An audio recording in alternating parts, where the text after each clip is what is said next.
Aqui quem vos fala é o professor Alfredo.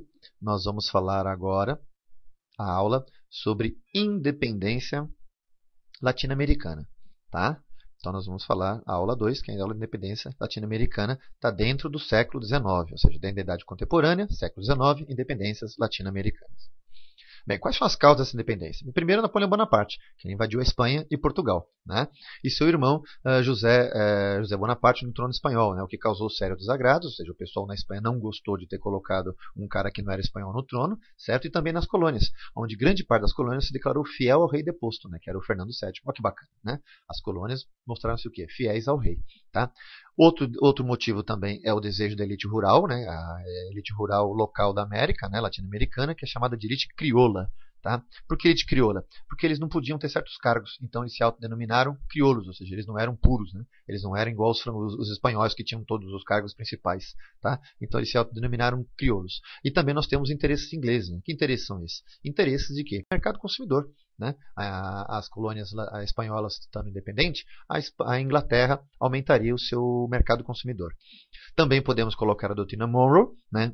James Monroe é um presidente dos Estados Unidos e ele falou a seguinte frase: a América para os americanos. Né? Só que você tem que ver essa frase em inglês, né? Que é America for the Americans. Né? No caso, então, os americanos são quem? Pode ser chamado, né, os norte-americanos, né? Que nós temos que chamar de estadunidense. Tá? Vamos lá. Havia as influências dos ideais iluministas também na Revolução Francesa e a Revolução Americana. Lembrando, a Revolução Americana é a independência dos Estados Unidos. Né? E isso acaba incentivando quem? Os revoltosos. Tá? Então a elite rural, que é a elite crioula, era descontente do seu papel nas colônias. Né? Por quê? Porque o papel, os principais cargos nas colônias espanholas era dominado pelos chapetones. Né? O que são esses chapetones? São espanhóis vindos a fim de administrar os vice-reinos e as capitanias gerais. Né? Como eles pegam a grande administração, não sobrava nada para a elite crioula, então ela queria participar do governo. Tá? Então essa diferença de privilégio não era tanta, mas marcava um distanciamento entre as classes. Né? Ou seja, você tem grana pra caramba, mas nasceu na colônia, não pode ter certos cargos que vem um cara lá da Espanha e pode ter. Chama-se chapetones porque o cara vinha com um chapéu grande, com uma marca de chapéu diferente, né? Mudava a moda, também porque o chapéu era um sinal de poder na cabeça deles. Né? Tem várias explicações do porquê os chapetones.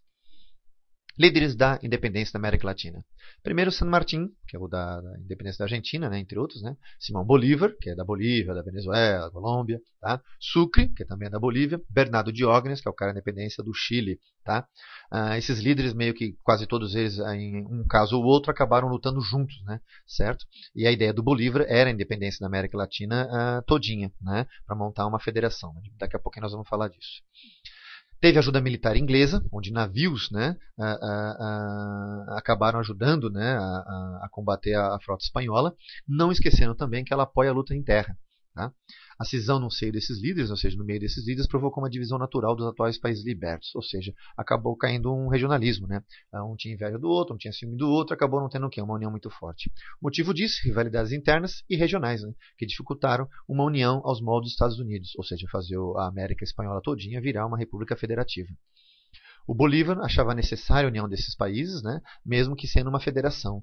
Tá? Por quê? Porque ele queria conter o avanço econômico que virasse, obviamente, uma dependência do exterior, no caso, os Estados Unidos ou da Inglaterra.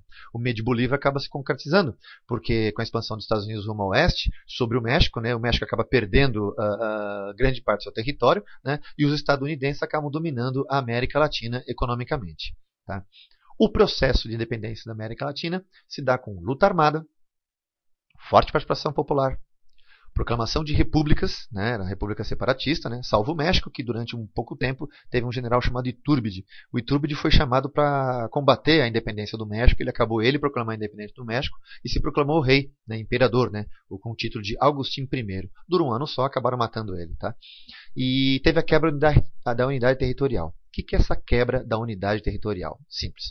É só olhar um mapa da América Espanhola, quando era colônia, em vice-reinos e capitanias gerais, e comparar com o mapa da América Espanhola depois da independência. Você vai ver que o mapa mudou. Os vice-reinos acabaram se desmanchando, certo? Então, por conta disso, né, nós temos a quebra da unidade territorial.